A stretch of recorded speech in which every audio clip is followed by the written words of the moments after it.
In honor of Spider-Man returning to the big screen this week, we're going to take a look ahead past Homecoming and see what potential baddies Spidey could be facing off against in Homecoming 2. The Homecoming? Homecoming? You know what? Let's go. Don't forget to web sling that subscribe button, and if your spider senses are tingling, it's because you haven't ticked that notification bell, so you never miss a video from us at Babbletop. When you think glider, pumpkin bombs, and pointy ears, the first thing you think is Green Goblin. Well, stop. They're not going to do that again, not for a third time, at least not right away. But you gotta have the glider and the laugh and the bomb, so what are you gonna do? I'll tell you what you do. You get the Hobgoblin and you set it up for a big multi-movie arc.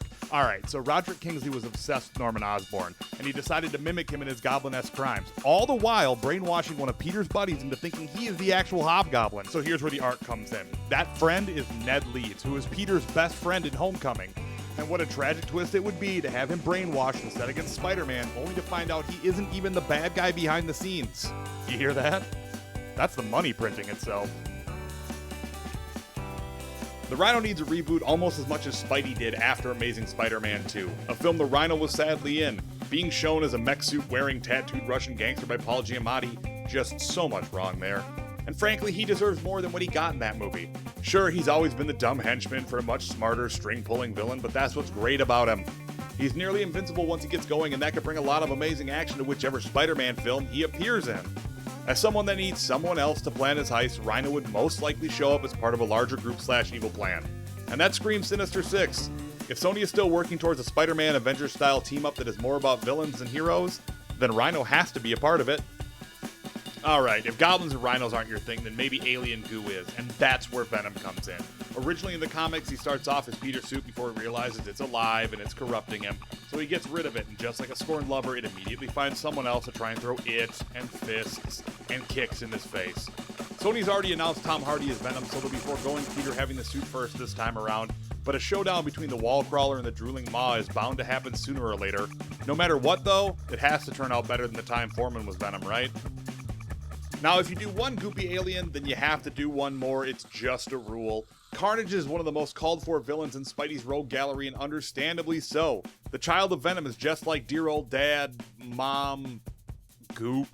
Except for that this symbiote is bonded to a serial killer named Cletus Cassidy who has zero moral compass and really enjoys killing. So needless to say, this symbiote is a bit more unhinged. Carnage would make a really solid companion film following a Venom and Spider-Man showdown, so while it's possible to see the Red and Black Menace, it's probably at least 2 movies away. Now we come to the first 60s era Spider-Man villain. Matt Gargan first appeared in Amazing Spider-Man number 19 under the employ of J. Jonah Jameson, who was trying to figure out how Peter Parker was getting such amazing photos of the Spider-Man. After failing to figure out the Parker-Spider-Man connection, he was used as a test subject and the Scorpion was created.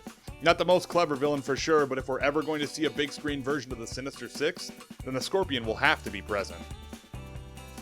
Few spider villains translate from page to screen as well as Chameleon could. Considering his ability to shapeshift, he could theoretically take the form of anyone in Peter Parker or the MCU's world. In addition to the ability to shapeshift, Chameleon has enhanced strength and enhanced longevity, meaning he lives a long time. He's impersonated Spider-Man, and that's something that, while not unique to the books, it'd be a first for the hero on the silver screen. He's also battled both Iron Man and Hulk, so he'd be a great fit for the new and increasingly large and awesome Sony-Marvel partnership. Alistaire Smythe is probably best known for his major role in the animated Spider-Man series in the 90s. As the creator of the Mechanical Spider Slayers, he is known as a genius who is more of a behind-the-scenes villain than perhaps anyone on this list.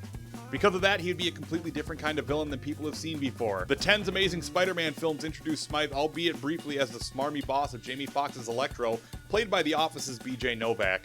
This character deserves more than a quick nod, and his Spider Slayers could be a welcome addition to the Spider-Man's film canon. The MCU has already introduced the Kingpin on the first and second seasons of Netflix's Daredevil. He's been played amazingly by Vincent D'Onofrio and was last seen locked up in a maximum security prison that he was already running. Considering the long history of Kingpin as a Spider-Man villain, it's not hard to see why fans have been clamoring for D'Onofrio to show up in the Spider-Man's world as well. If this were to happen, it'd mean perhaps that Spider-Man would run into Marvel's other street-level heroes. And while it would take a lot for that to happen, it would be truly amazing to see. After Doc Strange introduced Steve Ditko's psychedelic visuals to the MCU, it would be fantastic to see what Marvel could do with Mysterio.